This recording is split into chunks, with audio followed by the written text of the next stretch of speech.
Hello everyone, welcome to Career Hub Assam. তো central industrial security force CISF-ত চাকৰি ওলাইছে। তো কেনেকৈ এপ্লাই কৰিব লাগিব, কি হয়, কি চাকৰি, কমপ্লিট ডিটেইল আমি চাম এতিয়া। ঠিক আছে,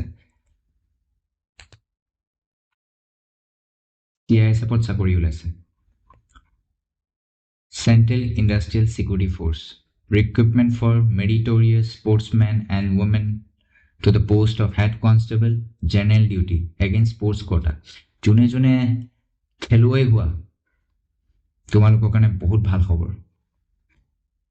403 অল অভাৰ ইণ্ডিয়াত চাকৰি ওলাইছে, 403টা CISF-ত। হেড কনষ্টেবলৰ চাকৰি, general duty. Salary pay scale চাইছানে? 25,500 পৰা 81,100 প্লাছ ইউজুৱেল এলাউৱেঞ্চ যি আছে চেণ্ট্ৰেল গভৰ্ণমেণ্ট এমপ্লয়িজৰ কাৰণে, সেইখিনিও পাবা।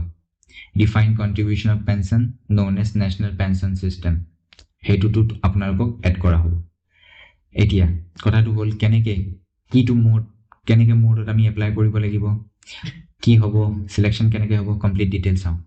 এপ্লিকেশ্যনটো অনলাইন হ'ব। অনলাইন কেনেকৈ হ'ব, এই লিংকটো যোনটো ৰেজিষ্টাৰ কৰিব লাগিব, নিউ ৰেজিষ্টাৰ, তো এইটো মই লিংকটো ইউটিউবৰ ডেছক্ৰিপশ্যনত দি দিম, তোমালোকে ভিডিঅ'টো পাই যাব।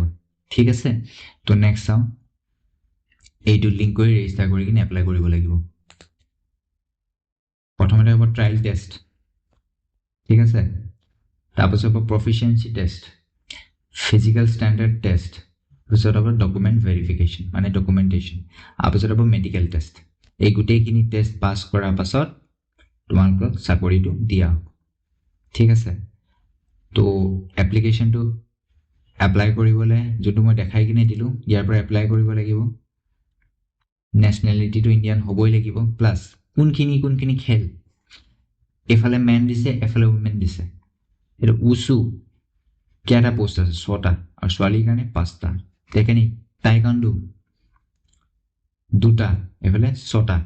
ঠিক আছে, কাৰাটে 8টা পোষ্ট আছে, ল'ৰাৰ কাৰণে 6টা আছে, উইমেন্সৰ কাৰণে। পেনকেক চিলেট 10টা পোষ্ট আছে মেনৰ কাৰণে, 8টা আছে উইমেনৰ কাৰণে। আৰ্চাৰী তেনেকৈ 8টা পোষ্ট, 8টা। কায়াকিং 6টা, কেনয়িং 6টা, ৰয়িং 6টা, ফুটবল 9টা ল'ৰা মতা মানুহ আৰু 20টা উইমেন। হেণ্ডবল 5টা, 10টা। জিমনাষ্টিক 6টা মেন, 8টা উইমেন। ফেন্সিং 4টা মেন, 4টা উইমেন। খো 12টা মেন, 12টা উইমেন। ছুইমিং একুৱাটিক্স 7টা মেন, 10টা উইমেন। ভলীবল 3টা মেন, 14টা উইমেন।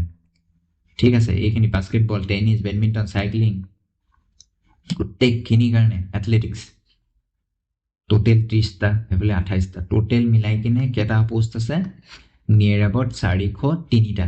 এই গোটেইখিনি খেলুৱৈ, সেইটো স্পৰ্টছ কোটাৰ আণ্ডাৰত তোমালোকে চাকৰিটো পাবা। তো যোনে যোনে খেলুৱৈ আছা, নেশ্যনেল খেলিছা, ইণ্টাৰনেশ্যনেল খেলিছা, তোমালোকৰ কাৰণে বেষ্ট অপৰচুনিটি চেণ্ট্ৰেল গভৰ্ণমেণ্টৰ জব গ্ৰেপ কৰা। আৰু CISF মানে জানাই ইণ্ডাষ্ট্ৰিয়েল চিকিউৰিটি ফ'ৰ্চ, ইণ্ডাষ্ট্ৰিবোৰত চিকিউৰিটিত কাম পাবা, যোনটো এটা বহুত ভাল পজিশ্যন হয়। কোৱাৰ্টাৰ পাবা, থাকিবলৈ খোৱা বোৱা যি বেনিফিট চেণ্ট্ৰেল গভৰ্ণমেণ্টৰ থাকে সেইখিনিও পাবা। তোমালোকে নিজৰ ছাৰ্ভে কৰি ল'বা তথাপিও। আৰু এইবোৰ যি ডকুমেণ্ট মই দেখাই আছোঁ, এইটো মই ইউটিউবৰ ডেছক্ৰিপশ্যনত ভিডিঅ' ডেছক্ৰিপশ্যনত পাই যাবা। ঠিক আছে, আৰু ৰেজিষ্ট্ৰেশ্যনটো সেইটোও পাই যাবা। প্লাছ এপ্লিকেশ্যন ফি 100 টকা বিচাৰিছে, আদাৰ্ছ OBC EWSৰ কাৰণে, আৰু চিডিউল কাষ্টৰ কাৰণে নালাগে পইচা, এক্সামটেড দেখাইছে। এডুকেশ্যন কোৱালিফিকেশ্যন কৈছে 12 পাছ হ'ব লাগিব, আৰু ৰিপ্ৰেজেণ্টিং state, national, international games, sports আৰু এথলেটিক্সৰ কাৰণে। ঠিক আছে, এইজ দিছে 18 পৰা 23 বছৰ। এইজ ৰিলেক্সেশ্যনো আছে, চিডিউল কাষ্টৰ কাৰণে 5 বছৰ, আৰু OBC আদাৰ বেকৱাৰ্ড ক্লাছৰ কাৰণে 3 বছৰ। Maximum age limit 45 years for SC, ST and 40 years for general EWS departmental candidates who have rendered at least 3 years of continuous service under central government। departmental candidate মানে central গভৰ্ণমেণ্টৰ ডিপাৰ্টমেণ্টত কোনোবাই চাকৰি কৰি আছে, আপোনালোকক মেক্সিমাম এজ লিমিট 45 years দিয়ে SC আৰু ST কাৰণে, 40 years দিছে জেনেৰেল EWS আৰু OBC কাৰণে।